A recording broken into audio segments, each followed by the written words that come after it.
In 2007, the USA stopped slaughtering horses for human consumption. After our investigations brought horse meat exports from Mexico to the EU to an end, US horses are still slaughtered in Canada for export to Europe, approximately 44,000 horses per year. The business's brutality can be observed along the whole production chain. Last year, we continued to investigate the most important auctions where so-called kill buyers obtain their slaughter horses. Brian Moore, multiple violations of slaughter horse protection regulations.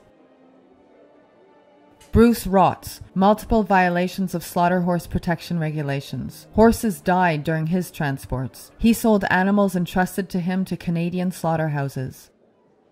Fred Bauer, multiple violations of the commercial transport of equines to slaughter regulations. Scott Kurtenbach, charged for leaving horses without access to food or water inside a trailer for more than 2 days. Leroy Baker has the longest list of offenses known. He was found in violation of applicable regulations 16 times. The dark figure is probably 1,000 times higher. There is no effective oversight by governmental agencies. Important suppliers of slaughter horses are religious groups such as the Amish and the Mennonites. They bring their worn-out buggy and work horses to the auctions. As long as there is still money to be made, each and every horse will be bought, even seriously ill ones, like this animal with a highly infectious strangles disease. Or extremely nervous and scared sport horses, whose heads are in restraint at the auction for hours. It is sheer animal cruelty. Noticeable weak or injured horses are being shot during the auction, but only if they attract too much attention. They are discarded like trash in the auction's dumpster. The horses are extremely exhausted from the long-distance transport journeys. Injured and sick animals receive no help. Confined in cattle stalls much too low for them, and packed like sardines in tiny pens. They stand on bare concrete without bedding, feed, or water. For the rest of the day and for the whole night. Early the next morning the auction begins. Exhausted horses are standing in the aisles, like this grey horse with a severely injured eye. Or this draft horse with painfully deformed hooves. Later that day, we discover him in the auction ring, even though he's hardly able to walk.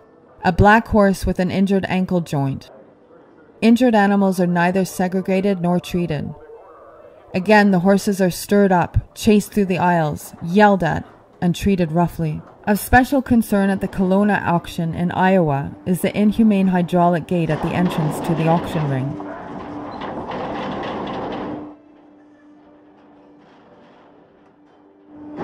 It crushes and scares the horses, and the workers aggravate the situation by hitting the horses' heads from above. Being moved from the dark aisle, the animals enter the bright auction ring, where loudspeakers are blaring loudly. The draft horse with the injured joint has to walk through the ring. Another much younger horse tries to lie down. He is way too exhausted to be scared. After being moved through the auction ring, horses again are put in pens with horses they don't know. The stress doesn't end here. In one pen, the horses receive feed for the first time, and the dominant ones block the feed troughs. Two thoroughbreds are peacefully grooming each other until a nervous mare is put in the same pen and kicks out aggressively. Kill buyer Bruce Rotz had bought her, commenting cynically, "We'll see if she'll still be kicking out there where she's going." The horses are agitated, soaked with sweat from the constant stress. Within only 2 hours, 415 horses have been sold. In one pen we observe a horse with a fresh bleeding injury. It has probably been kicked by another horse. In preparation for the loading, the horses are chased through the alleys. The floor is slippery and some animals are falling down. On one of kill buyer Bruce Rotz's trailers, we observe thoroughbreds, ready to be shipped to a Canadian slaughterhouse, as indicated by the attached green tags of the U.S. Department of Agriculture. Previously being race horses, it is likely that they have been given drugs which are illegal to be given to animals destined for human consumption. Another kill buyer loads horses for Canada. He's in a hurry and doesn't want to be filmed.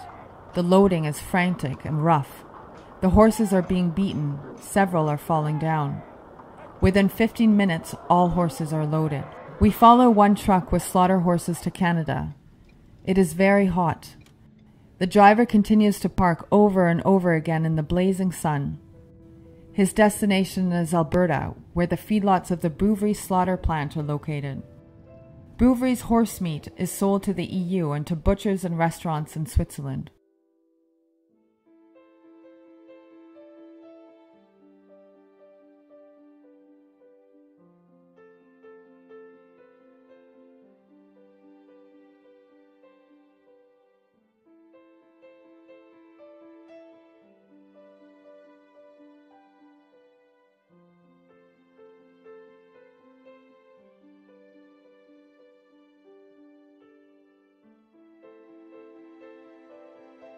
Canadian feedlots are outdoor factory farms. Bouvry alone fattens thousands of horses, fattens them until they are sick. This kind of feed, intended to rapidly increase weight, causes diseases. On these farms, feed trucks ensure that the troughs are never empty. The horses are not living on endless prairies, but in a very confined space, without any weather protection. They are exposed to cold, rain, sun, wind, snow, and ice. One of the biggest Swiss importers tells us in a meeting, the European customer won't pay for hoof or medical care. However, even worn-out horses' meat offers protein. Should it be wasted? Accordingly, injured, sick, or pregnant horses are left to their own devices.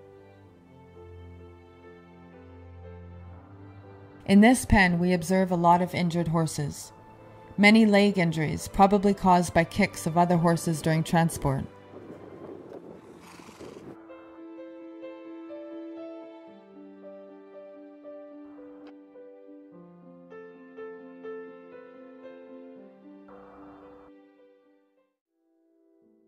There are also many limping animals. Even among young horses we observe untreated, deformed, and neglected hooves.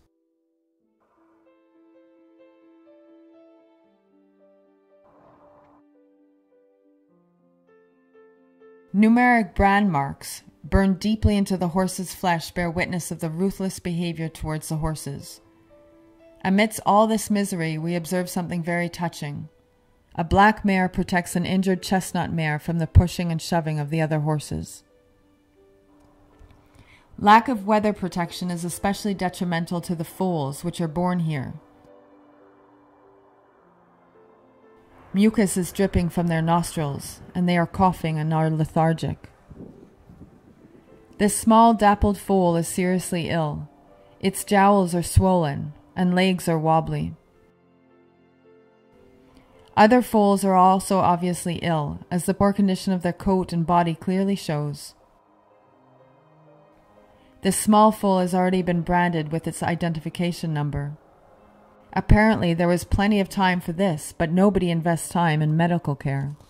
European importers often claim that young horses are kept on extensive pastures, and that the origin of all of these animals is traceable. The specific kind of fattening the horses receive would make their meat especially tasty, but in reality the animals live without weather protection, without medical care, and without sufficient space for species-appropriate behavior. They stand on muddy, filthy ground, and receive only disease-causing feed. The consumer buys meat from tortured animals, tasting like grain, masked by the lie of a good and horse-appropriate life.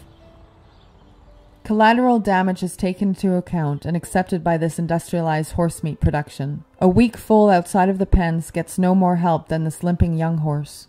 The suffering of the animals remain the same in all the years we have been investigating at these locations. The horses are not able to evade each other. Low-ranking animals cannot find protection. For years we've been asking for a more humane treatment and better conditions. Our minimum requirements are sufficient weather protection, medical care, as well as hoof care. However, even these small demands are disregarded by the feedlot owners. They only invest in more privacy fences and guards in order to hide the misery of the horses from our investigators. European and Swiss importers still believe they can buy horse meat in Canada, which is compliant with EU standards for animal protection. Or rather, they want to believe it so they don't have to give up their lucrative business. Every year we provide new evidence of the cruelty of the horse meat production in the USA and Canada. However, as of today, The horses are still treated cruelly. The consumer is still deceived. And the authorities in charge still turn their heads the other way. Even on the last journey from feedlot to slaughterhouse, the horse's misery is overwhelming. Fattened, sick horses are brutally loaded. There aren't even adequate ramps and trailers. Workers are using sticks with sharp ends, which is illegal according to EU regulations. Over and over again, the horses hit their heads at the low trailer entrance. Most of the loading chutes are poorly designed, which causes panic among the horses and risk of injuries. They will be slaughtered anyway, a driver tells us, encapsulating the attitude of all parties involved in the cruel horse meat production business. It's not about animals as sentient beings. It's just about protein and profit.